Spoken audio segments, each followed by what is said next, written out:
here. I think the last thing that we spoke about in the Seder Yom is Hitbodedut. Now, based on, let's just look at the order of this.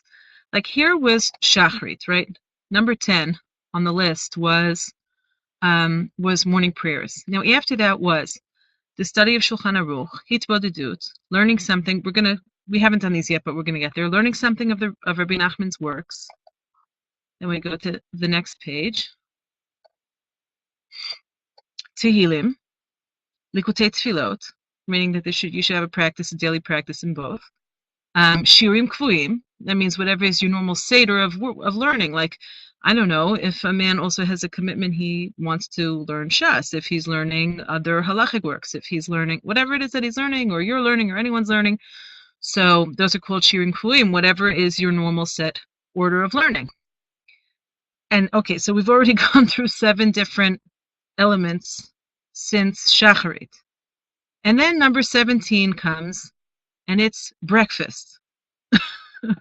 Like, most people don't realize that, like, that's how expansive this is in terms of what is called the morning. Now, one of the things that we see from the way it's laid out here is that he does assume, remember he said, hashkama, chatzot, early prayer, etc. This sort of like opens up the morning, even for somebody who's then going to go out and work, because number 18 is masa umatan umalacha. If you have a business or if you have a trade, right, doing your work for the day. So that is number 18 on the list, which is, it's not random. He's sort of working through what it looks like when a person is organizing their day as in an ideal way. It's a very idealized vision of what a day can look like. Now, one of the things that we notice, let's see, okay, so there's business, there's work at number 18, which we'll get to. And after that comes giving tzedakah, and after that comes being involved in the publication and distribution of Rebbe Nachman's works to some extent. It means to say, to share it, spread it. And then we have like Kedushat Shivat HaNeirot, which is really covers, like, this is now becomes things that accompany you throughout the day, which is maintaining a state of mental and like input purity, joy, teshuvah, ahavas chaverim, having friends that are spiritual companions that you have a relationship with. And only then we have mincha, that's towards the end of the day, right? So that sort of closes everything up for the day. And the last 2 are goals and purposes that are meant to stay with a person all the time, even when they're doing other things throughout the day, this kind of like perpetually. Rosh Hashanah, you say, what does Rosh Hashanah have to do with every day? We'll see. And Eretz Yisrael. That's the last one, Eretz Yisrael. So to have the desire and the yearning to be in Eretz Yisrael, like, always with you. Okay, so like the thing that I just wanted to point out before we go through each element in its turn is, like, look at how he builds the day and how packed the day is before anyone. He assumes that anybody who's trying to follow Rebbe Nachman's path, even somebody who's a working person, will have stacked the earliest part of his day or her day with an awful lot of Avodat Hashem. And of course, why is it important to have it at the early part of the day, before work? Even though it's not always possible for a person to do. Nevertheless, why does he skew it all the way to we'll call it the front end of the day? Why? Because that's when you have fresh energy. That's when you really, that's when you have the most power. So when given the choice, you want to expend that energy in holy purposes, and not to wait until it's the end of the day and you're already tired from having dealt with everything else that you're doing all day long. So that's just a general look. Now let's go back to the individual elements, and we're at the last one. I think the last thing we had spoken about was Hitbodedut, and I don't know if I had time to kind of elaborate on the last little bit. This idea of kivui, ha'amida ba'atzma v'kivui la'Hashem yitbarach, just standing in a state of yearning and hoping to Hashem, even if a person doesn't feel that they can really articulate anything. It's really valuable. I think it was in Reb Nassan's time. I'm not sure if it was with Reb Nassan or it was with his student Reb Nachman Tulchin, but either way, there had been a case of someone who was a very big masmid. He had been a very big learner, and he knew 1,000 pages of Talmud by heart. That was like half the Talmud by heart. That's quite an accomplishment. I mean, to know it is one thing, to know it by heart is another. And he was quite an accomplished scholar, a young man. And when he became connected to Breslov, he adopted Breslover practices. And so he was still learning a lot of Talmud, but his family, very similar story to with Rebbe Nachman also, his family felt that he was kind of wasting his time, all this time in his bodedus and avoda, when really what he needed to do was learn. And they felt that it was really tragic that he had, that he was spending, a good amount of his day in other aspects of avodas Hashem and serving God, and not exclusively in his learning, since he was a very talented student. And so he came to, I don't remember if it was Rebbe Nachman Tulchin. Either way, he came and he said, my family is so upset that I'm not spending every bit of energy that I have and every bit of time I have on learning Talmud. And so the answer he got was, your 1,000 times Ribbono Shel Olam is more important than your 1,000 pages of Talmud. That's a pretty strong statement to make. What does it mean, your 1,000 times Ribbono Shel Olam, master of the universe? Well, Rabbi Nachman did recommend that if a person feels like they're stuck and they don't have what to say in his bodedus, then they can say Ribbono Shel Olam for an hour, master of the universe. And the truth is, if you've ever tried to say Ribbono Shel Olam for a lot less than an hour, you'd find that it's a very deep avoda, because you're not just saying words. By the time you get to the end of your time, your amount of time, whatever it is, of saying Ribbono Shel Olam, it's not the same Ribbono Shel Olam as when you started. But in any case, the answer he got was, your 1,000 Ribbono Shel Olam is more important than your 1,000 pages of Talmud. Now, it doesn't mean that your 1,000 pages of Talmud aren't important. That's not true. But the idea is that that the plain and simple reaching out to Hashem, that plain and simple communication, is something that's very, very precious. And the simpler it is, which is called the 1,000 times Ribbono Shel Olam, sometimes the simplicity of it is itself its power. When a person feels that he has no one to rely upon but Hashem, and he can spend an hour just saying Ribbono Shel Olam, there's something very precious about it. You say, but in that hour he could have accomplished something else. He could have accomplished something so much more if he was studying Torah. Maybe that's true. But after 1,000 pages of Talmud, a person can still be filled with ego, and can still be filled with himself, and have not worked on a single midah. It's possible. But if one takes up the practice of 1,000 times Ribbono Shel Olam with a broken heart before Hashem, so presumably in terms of the work of coming closer to HaKadosh Baruch Hu genuinely, that will come. So the answer that he got of your 1,000 Ribbono Shel Olam, which is actually about how long it takes an hour to say it to 1,000 times Ribbono Shel Olam, nice and slow. You could try it if you want, time it, but that's what Breslov Hasidim say. It takes about an hour to do that. So he's batless before Hashem, this kind of abandonment of oneself to HaKadosh Baruch Hu, and to completely rely upon him, and to let go of the ego together with Hashem. This is really, really big avoda, and it's important avoda. So I'll leave it at that. Okay, Yud Gimel. The bottom here of this first page is Sifrei Rabbeinu Zal. That means to have a certain amount of time every day that you spend learning Rabbi Nachman's works. Yilmod b'chol yom. One should learn some of Rabbi Nachman's works every day. Ubezeh mitkasher l'da'ato hakdosha. This is how one binds oneself to his holy awareness, to Rabbi Nachman's holy way of thinking, his perspective. This draws upon us a force of holiness that helps us to be able to actually follow the pathways of Rebbe Nachman. And when it says Mevi kol ha'olam l'tshuva, Rabbi Yitzchok Breiter is not stam adding that it brings the whole world to teshuva. See, Breslov Chassidim, Rabbi Nachman spoke about outreach, but 200 years ago when nobody was talking about it, but he didn't speak about it so much as outreach as he did inreach. In a number of lessons, he spoke about the very complex and wondrous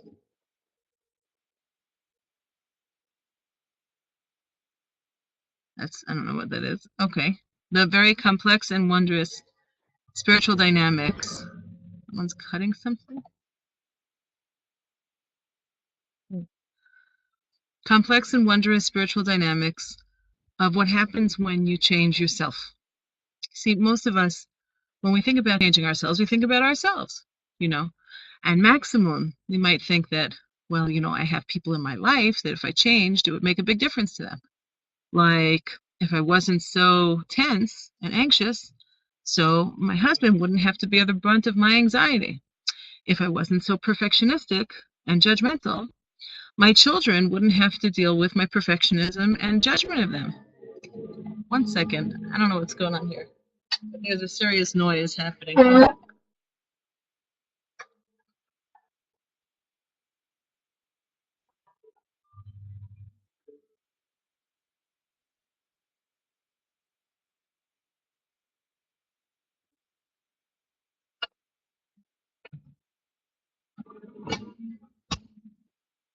Sounds like and feels like someone is outside drilling metal. Oh well. I hope it's not going to be too much of a disturbance. Okay, is everyone still there? Hope so. You there? People are there? So, yeah, so inreach, like the mysteries of inreach. So most of us understand that, like, if I work on myself and I change myself, so I change myself, like, good for me, right? And we also understand that if I work on myself and I change myself, then the people who are part of my immediate circle, so presumably I'll be able to see that they also are beneficiaries of me having worked on myself and changed myself, right? But there's something else going on, which Rabbi Nachman elaborates on, not only in one lesson, in several lessons, about the interconnected nature of all Jewish souls.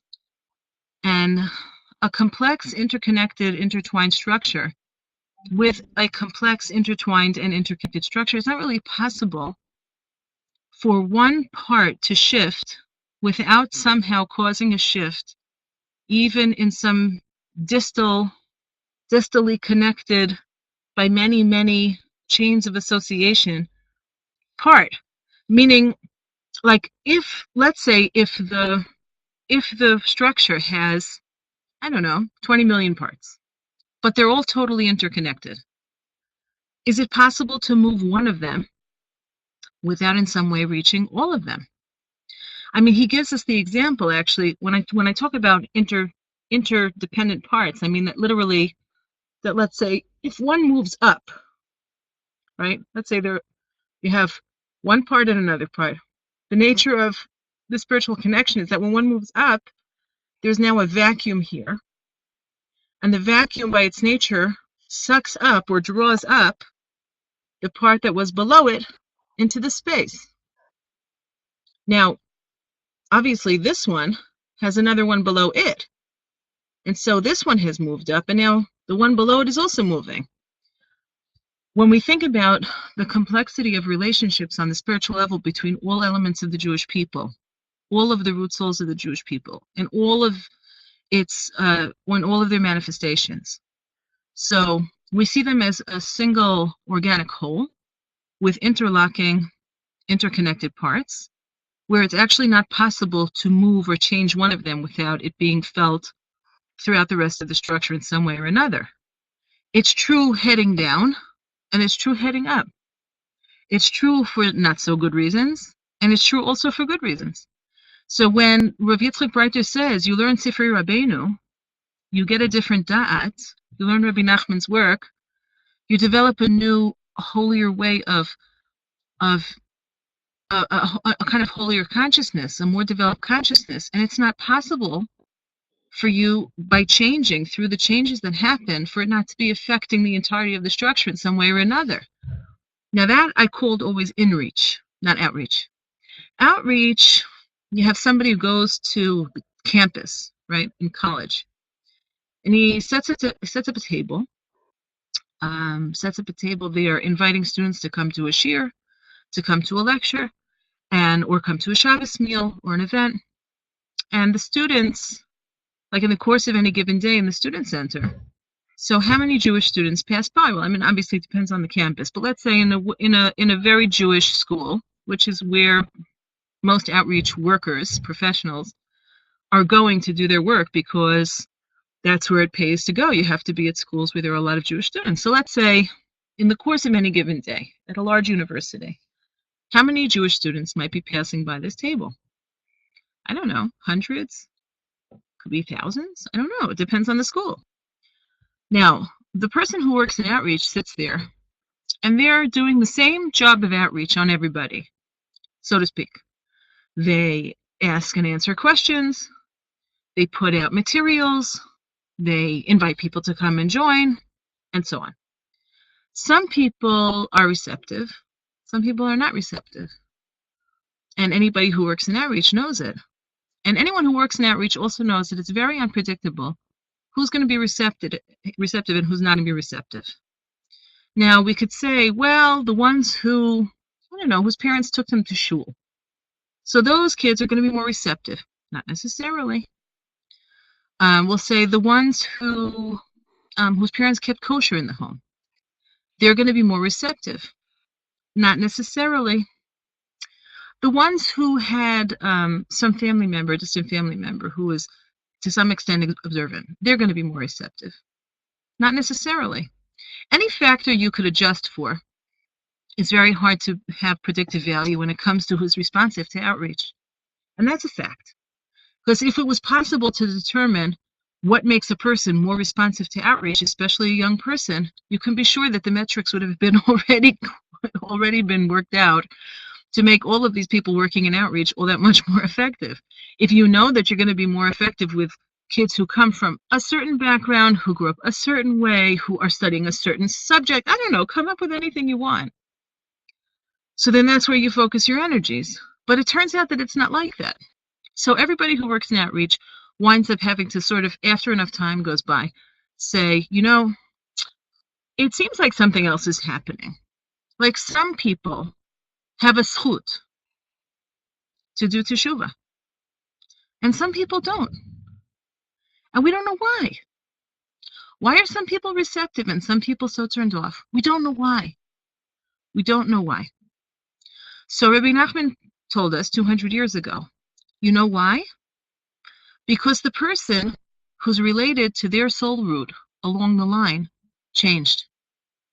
Some soul that's, we'll call it more proximal, not more distal, a soul that is like a little bit up the food chain, so to speak, made a significant change, became elevated, did real tshuva. And then all of the souls that are connected to this root soul, to this, we'll say, not even a root soul, this other soul, they feel it. The ones that are most connected feel it stronger. And it makes them more receptive to doing teshuvah. Now, this proximity of souls has nothing to do with who's in your family, where you grew up, how old you are. It's got other mechanisms involved. And so it's we'll say for the most part, it's kind of hidden from us. Now, families do tend to be somewhat close on the tree, family members. And so you do find very often that one person changes and other people change along with. It's not absolute, but it can happen. It's not just because they're all in the same boat. That's just a hitlapshut. That means that's just like a kind of external garment for a spiritual cause that's contained within. So that's something inside. Now, in Yud Gimel, when Rabbi Yitzchok Breiter says, you learn Rabbi Nachman's works, you develop a different kind of consciousness, you come closer to HaKadosh Baruch Hu, and it makes changes in the world. You may not be able to follow the mechanism of what's the line that runs between me and the person who lives 6,000 miles away, but there's a line there. There's a bond there. And something happens. Okay, we go on. Let's see. So now we're up to Yudalid. Okay. Every day, Tehillim. Important to spend at least some time saying Tehillim every day, saying Psalms. Yomar b'chol yom al kol panim 10 mizmorim. Now, it's very important to see, like to pay attention and see, that Rabbi Yitzchok Breiter does not say that it's absolutely essential to say Tikkun HaKlali every day. He says 10 chapters of Tehillim. Not necessarily the 10 chapters, but any 10 chapters. So what's with Tikkun HaKlali? Now, we went through in earlier courses, we went through Tikkun HaKlali fairly carefully. And if you had a choice of any 10 prakim to say, 10 chapters, Tikkun HaKlali is a really, really good idea because it's called a Tikkun HaKlali. It's called a general remedy, and it's beneficial for the soul, and it's the highest and best expression of all 10 types of song of Tehillim. All of that's true. Nevertheless, Rabbi Yitzchok Breiter is being very, very true to Rebbe Nachman's words, because before he revealed what's called the Tikkun Lemikra Laila, Tikkun HaKlali in its details, he had spoken earlier on about how important it is to say 10 chapters of Tehillim. And he didn't say that it had to be 10 specific ones. He said any 10. So, Yomar b'chol yom al kol panim 10 mizmorim, ki kol 10 mizmorei Tehillim hen Tikkun Gadol. Any set of 10 chapters of Tehillim is a very great rectification for the soul. If a person finds that they are not capable of saying Tikkun HaKlali, but they can find the time to say 10 chapters of Shir Hamalos, which takes much, much less time because they're very short. So say 10 chapters of Shir Hamalos. Say 10 chapters that are shorter chapters if that's what you can manage. It's true that Tikkun HaKlali, those specific 10 chapters that Rabbi Nachman elucidated, they're very, very powerful spiritual tools. But that doesn't mean that you shouldn't say any Tehillim if you can't manage to say Tikkun HaKlali. Now, saying Tehillim doesn't just mean saying Tehillim.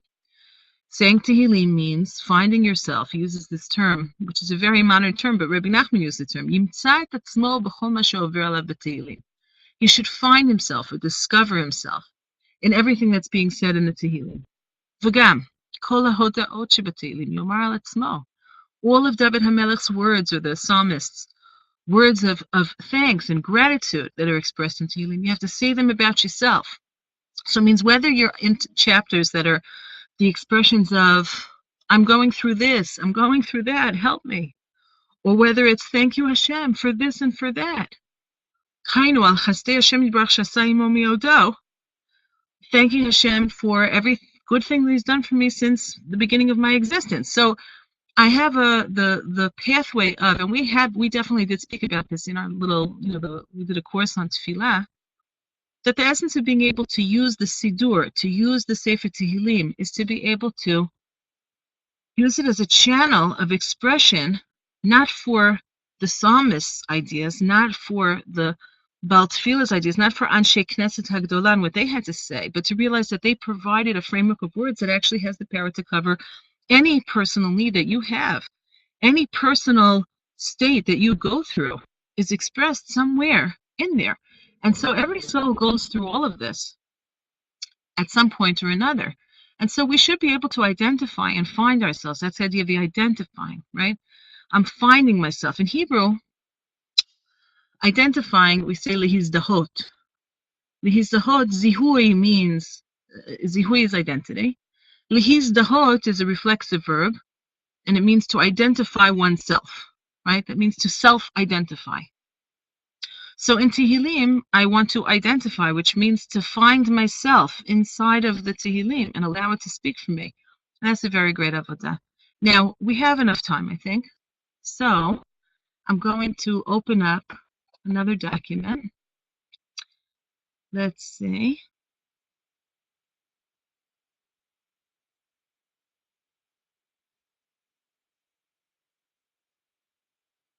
One second. Is this the one? No, it's the other one. One sec. Here. It's this one. Okay. Okay. This is a fairly short lesson. I don't know how much I'm going to do inside, but a little bit maybe, about the value of saying Tehillim in the process of Teshuvah. This is lesson 73 of the second section of Likutei Moharan. A person who wants to do Teshuvah should make a regular practice of saying Tehillim. Saying Tehillim, reciting Tehillim, is it's got special capacity to help us find our way into Teshuvah. Ki yesh nun shari Teshuvah. There are 49 pathways of Teshuvah, or gates of Teshuvah. Umem tet sharim yachol kol adam lichnos behem lasigam. Ach achar 50 הוא בחינת התשובה של השם יתברך בעצמו. Now, 49 pathways are, we'll call them human channels through which a person can find their way back to HaKadosh Baruch Hu. And the 50th gate is the gate through which HaKadosh Baruch Hu returns to us. It's a beautiful idea. כביכול. כי גם אצלו יתברך מצינו בחינת תשובה. שובו אליי ואשובה עליכם. We find that the Pasuk in Malachi expresses the idea that Hashem also returns, as it says, return to me. Hashem says, return to me, and I will return to you. So if we have 49 pathways through which, or gateways through which it's possible for us to approach Hashem back in Shuvah, He has a gateway through which He approaches us.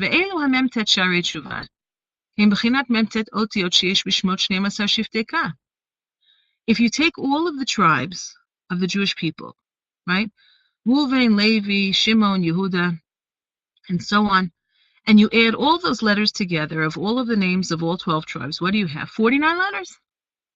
So the number 49 and 49 pathways is sort of like the totality of the variations of identity and states of being among the Jewish people. That's called 49 letters. All of the tribes together, 12 tribes, share 49 letters among them. And those 49 express the multiple ways in which every individual has a unique pathway to come close to Hashem. Here.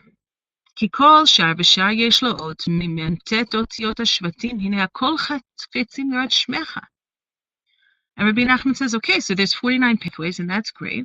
Every person has their own pathway through which they're going to do teshuvah. והנה הכל חפצים לראות שמך. And in truth, everybody wants to be good. Everybody wants to serve Hashem. Everybody wants to be aware of Him and have awareness of Him and be close to Him. אף על פי כן, לאו כל אדם זוכה לעשות תשובה. But nevertheless, not everybody merits to find their pathway in Shuvah. כי יש אחד שאין לו התעוררות כלל לתשובה.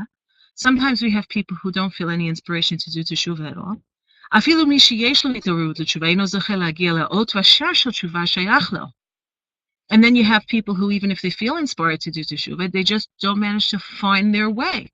They don't know what to do. אפילו אם מגיע לשם, even if they do find their way. יכול להיות שהשער של תשובה סגור.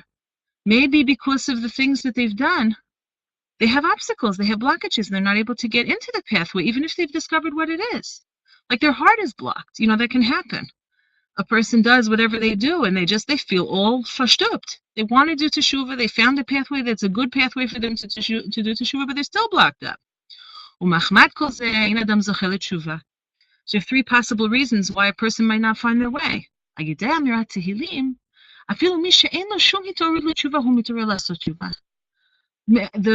49 gates, pathways of teshuvah, they open via, they're cleared and opened via the recitation of Tehillim. You find your way to the place, to the pathway, the particular pathway that suits your soul, and to the letter that's shayach lecha, and also to the particular letter of the 49 letters, and the gateway that's unique to you, liftoach hashar, and also to open it. The Tehillim is a powerful, powerful remedy to opening us up and to opening up the pathways of teshuvah nimtza. Shezochel yidei Tehillim lasot teshuvah. That's what Tehillim can do for us, and so it's very, very important to be marbeh be Tehillim, b'amirat Tehillim. Now let's say here. Skip down a little. Sefer Tehillim, Sha'amru b'hitorut gadol ma'od b'ruach HaKodesh. David HaMelech gave us this book of Tehillim. Actually, it's his pathways of tshuva, again and again. I mean, he had so many obstacles to overcome. He had a lot of tshuva to do. And really, he shared his pathway. That's what his pathway is, and it's expressed in his Tehillim. עד שכל אחד ואחד, כפי מה שהוא יכול למצוא את עצמו בתוך ספר תהילים, לזכות לתשובה, על ידי אמירת תהילים, כנ"ל. The pathways are so clearly laid out there because David HaMelech did so much work on himself that they're all laid out there for us. We just have to grab a hold of them and use the words and find ourselves, discover ourselves there, identify. בעיקר הזדגחות 12 שבטי קש, שהם מ"ט אותיות וכולי. Okay, so from here I'm gonna leave it. Enough.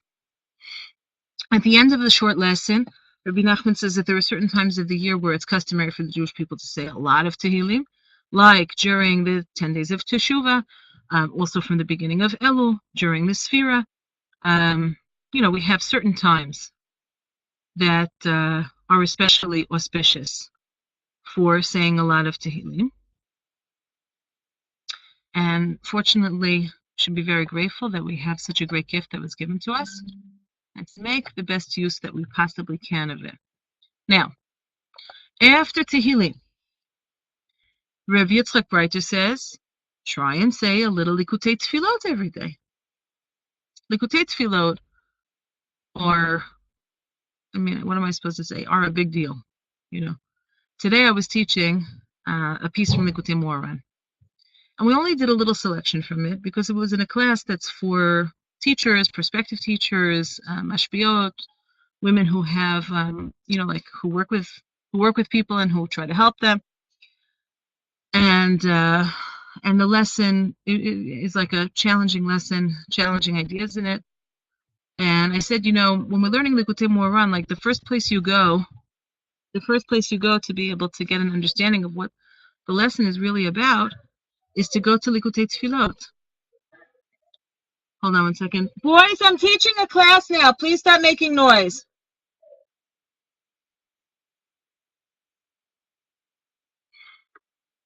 Okay. So, what was I saying? So Likutei Tefillot. So Reb Nosson, I'm going to go look at the lesson now because we have the time to do it. Baruch Hashem.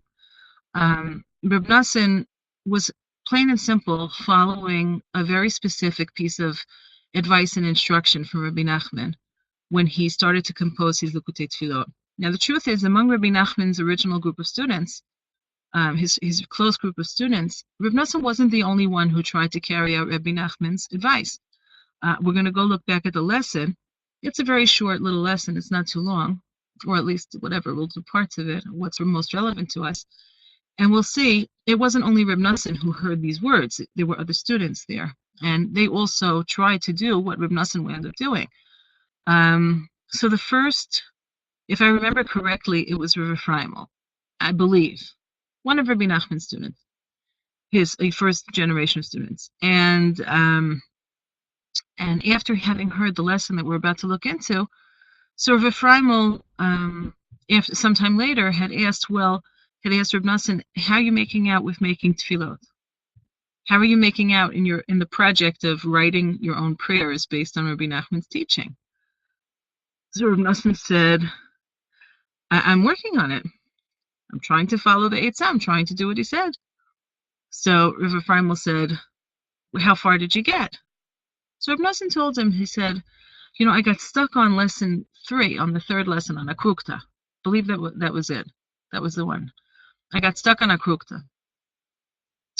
The third lesson of Likutei Moharan, which is about, it's about so many different things, but, it's about only hearing music from a Menagen Kasher, and it's about prophecy, and it's about Eitzah. It's about so many different things, a very complex lesson.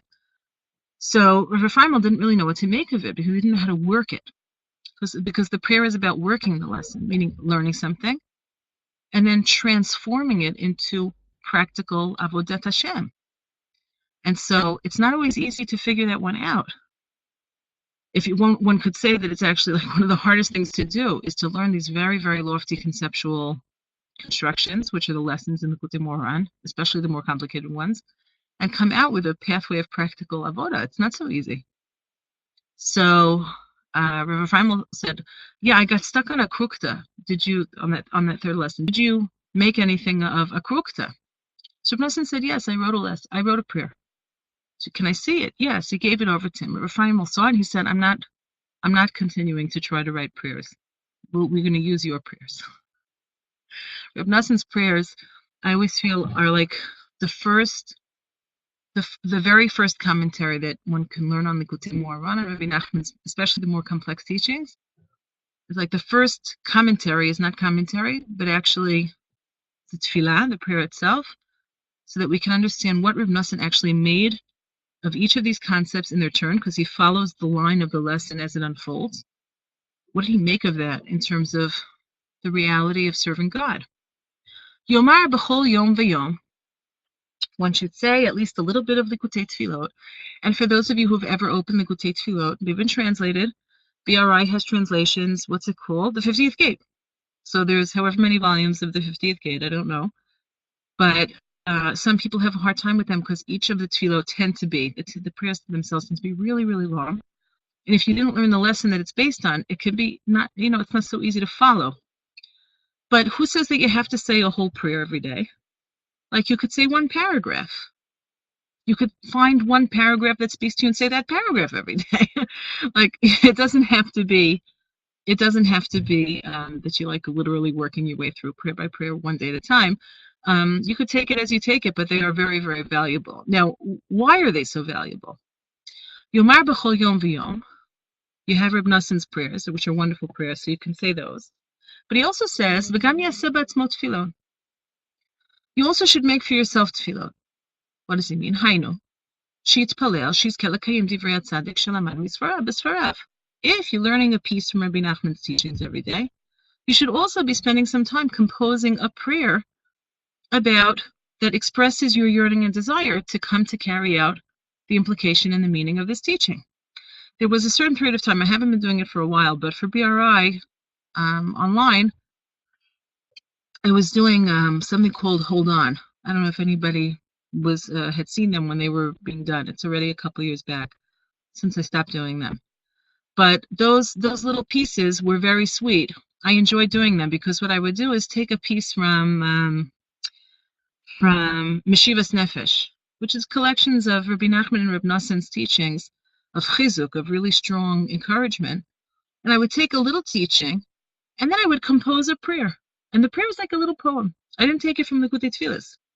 I would just write them after having gone through and tried to encapsulate and make like a summary of a piece of Meshivas Nefesh. I would just write a prayer.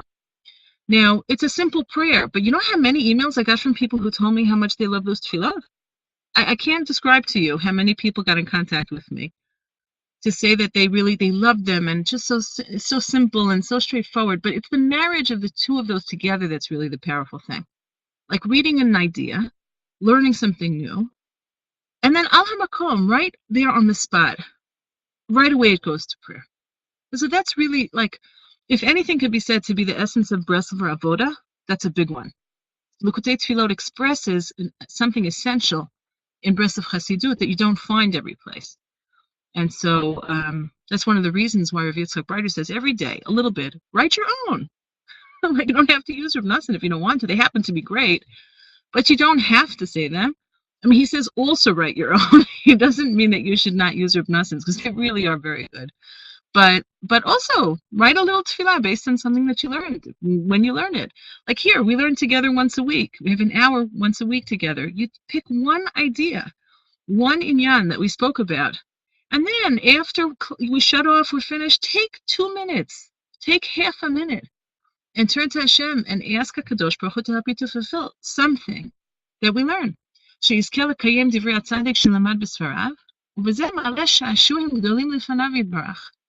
And this here language, or this language here, I don't know, I'm not like from the South, this here language, but this language over here, this last statement, is like taken directly from Likutei Moharan, that the marriage of the transformation of Torah into tefillah, Torah into prayer, is something that is ma'aleh sha'ashuim gdolim lefanav yitbarach.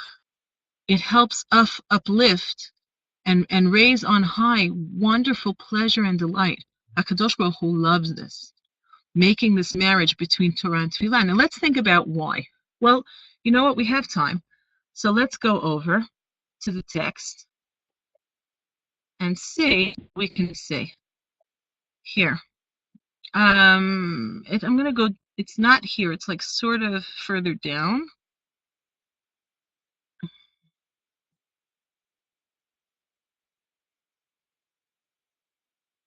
Let's see.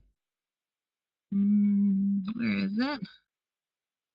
This is about Hisbodedus, this little lesson. It's one of the Hisbodedus lessons. But, where is it? Here it is.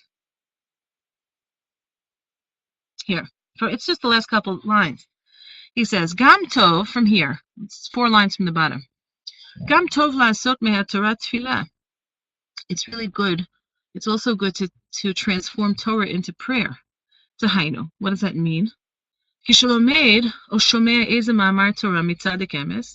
When a person hears, or when a person learns or hears, meaning it's by proxy also, some Torah concept that comes from the true tzaddik,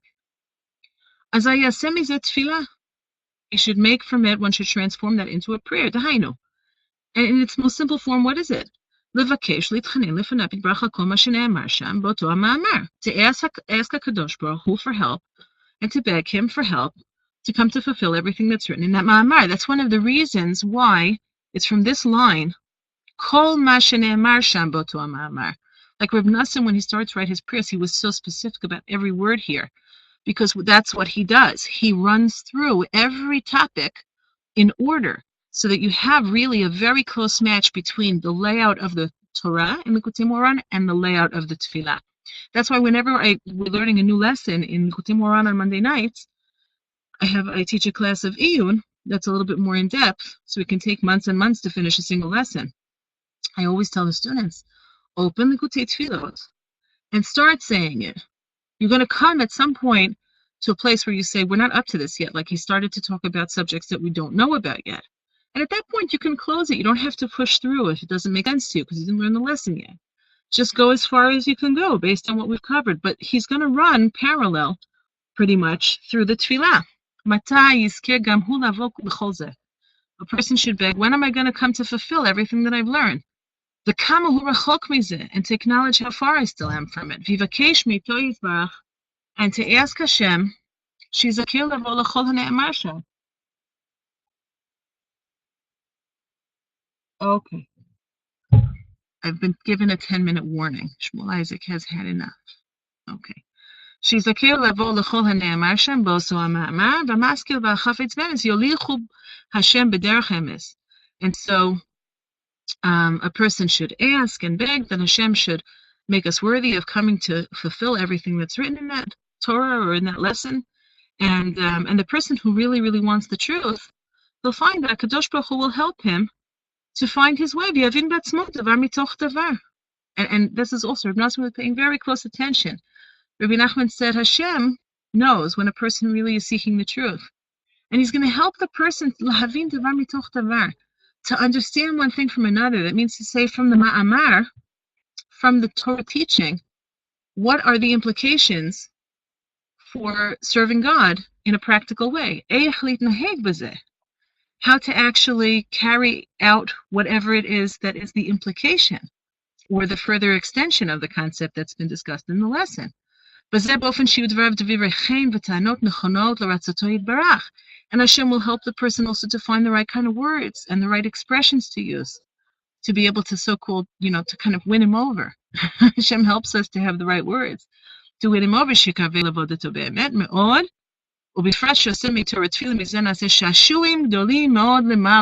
There's that phrase, right? That tagline is, and when one does this, it generates enormous pleasure and delight on high.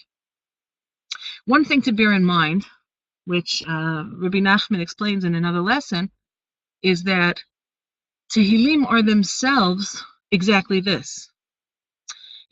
Most people don't pay attention to the fact that we have, when you say a whole sefer or a whole fifth of the book of Tehillim. So when you say it, when you recite it without, like just as a block, there's a special prayer to say afterwards. Whether it's Shabbos or whether it's the weekday, we say, Yhi Ratzon v'chulei, may your big will, that the Tehillim that I recited, which is like either, the first book, the second book, the third book, the fourth book, the fifth book, however much has been said, which parallels the book of Bereshit, Shmot, Vayikra, Bamidbar, Devarim, the 5 books of the Chumash. Each one is connected the other. Each one parallels the other. And if anybody thinks that through, it's sort of like, well, ma kesher, like, what does it have to do with anything? And the answer is that the power of Tehillim, one of the reasons why Tehillim is so powerful and why it's so beautiful and beloved on high is because this was David HaMelech's way. His expression in prayer was the joining together of Torah and Tefillah. How many times does David HaMelech say, Har'eni es darkecha, show me your way, Hashem. Toratcha b'toch me'ai, your Torah is embedded within me. Lasot ritzoncha Elokai chafatzti, to do your will, Hashem, that's what I want. All of the expressions of longing and yearning to come to carry out the dictates of the Torah in practical life, which is expressed endless times in Tehillim.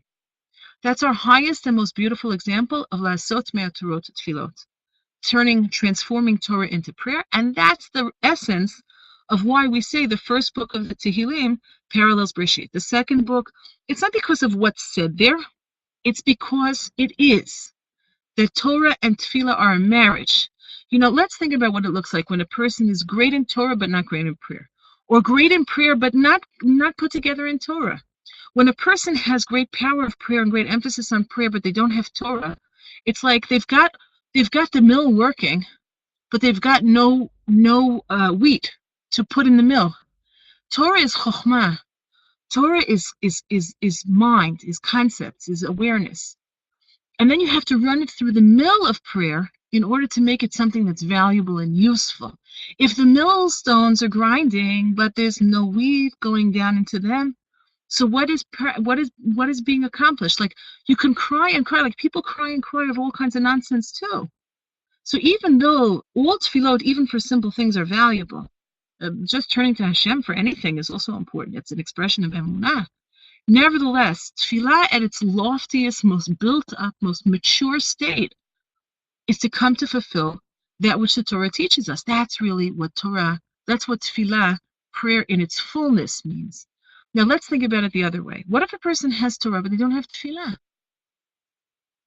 You say, Lo ha-medrash ha'ikar ela ha-ma'aseh, right? Learning is not the point. The point is the doing. What's the bridge between the knowing and the doing? Think about your head. Up here, a person could know and know and know, but they have to get it down here into the body, into the place of action.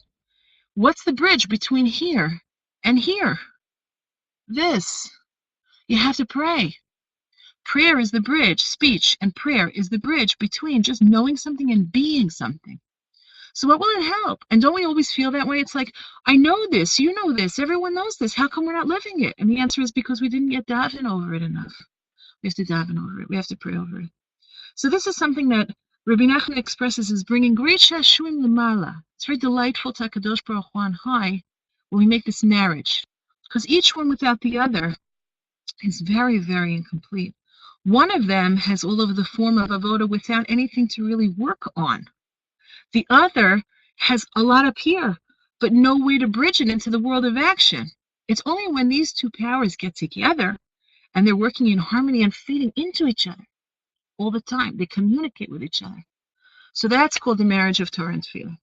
And that brings great delight on high. Let's see. Go back. Because we started late, give another minute or two. Shirim Kulim.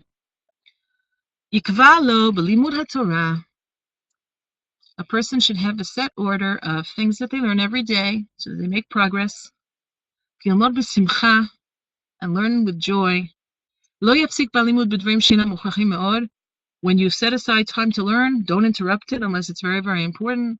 V'yichaven shizkeh yedei halimud le'emunah shlema.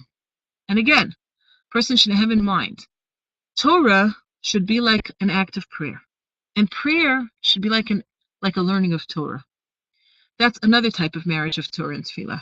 What do I mean by that? Torah, if it's just up here, and it's not part of your dvekut, it doesn't feel like you're receiving communication from Hashem. It has to be bound up together with dvekut, with bonding with Hashem and faith and emunah. Okay, so if it's lacking that, it's lacking something. And the same thing, if a person prays but their mind is not there, their thoughts are not there, they're not deeply immersed in what they do, they're just saying, it's also lacking. So in that sense, tefillah has to be filled with Torah. Torah means godly thoughts. And Torah should also be like tefillah, an act of devotion and service. This is very, very important. When we learn, it's not passive learning, it's active learning. Active learning in a spiritual sense, like anyone who's like done, I don't know, anybody's got a master's in education. So passive learning and active learning are catchphrases for teachers. But when we talk about spiritually passive or spiritually active learning, the process of learning Torah should be with hitbonenut, which means that as I learn, I'm not just absorbing a concept, I'm immediately putting it through the processing of what does this mean to me in Avodas Hashem? What am I supposed to do with this? And the practice of doing so is not automatic for most people. It's something that you develop over time. Because very often for us, we're so busy struggling just to be able to understand the concept that to go to the next stage of what does this really mean? What am I supposed to do with this? So that's something that we may not even get to, meaning the eitzot, the practical implication of it, is something that we're not at because we're so busy just trying to understand what the concept is saying. But as time goes on, and as we get more practiced, we are able to see it. V'gam yichadesh b'Torah. Rabbi Yitzchok Breiter says, and you also should work to come up with new Torah ideas. And new Torah ideas, you say, well, I'm not a Torah scholar. Like, how am I supposed to come up with new ideas? Well, there's two different types of hitchachut. Chidush and d'oraita in the Breslov context can mean two different things. It can mean, well, three. It can mean that a person, if you're zoche, if you merit, you could come up really with a new and innovative way of understanding something.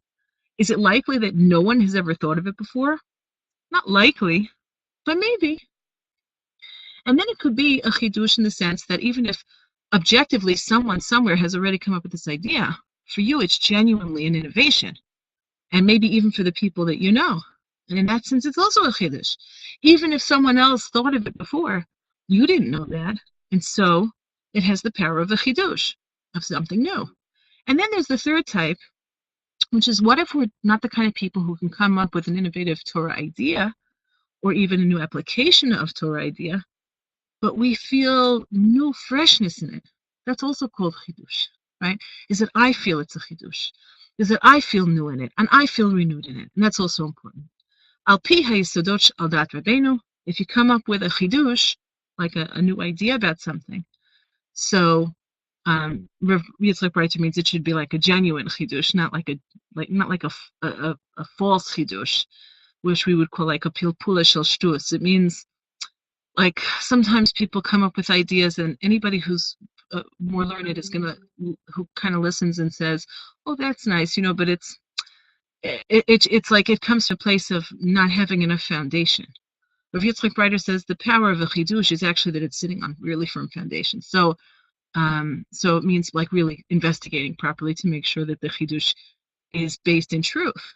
Ubezeh yitkarev LaHashem Yitbarach be'emet. Through this, one can come truly close to Hashem. V'karev rechokim la'avodat Hashem Yitbarach. And this also helps to draw souls closer to God. Okay, I think we're stopping here for today. I hope it was productive time for everybody. Thank you for being patient about having heart. I had a little bit of trouble getting up the document, but I'm glad I got it because we needed it. Have a beautiful week. Okay, I'm going to shut it down. I feel bad because I was told I have to like shut it. So if anybody feels like they got cut off, forgive me. Okay, have a beautiful week.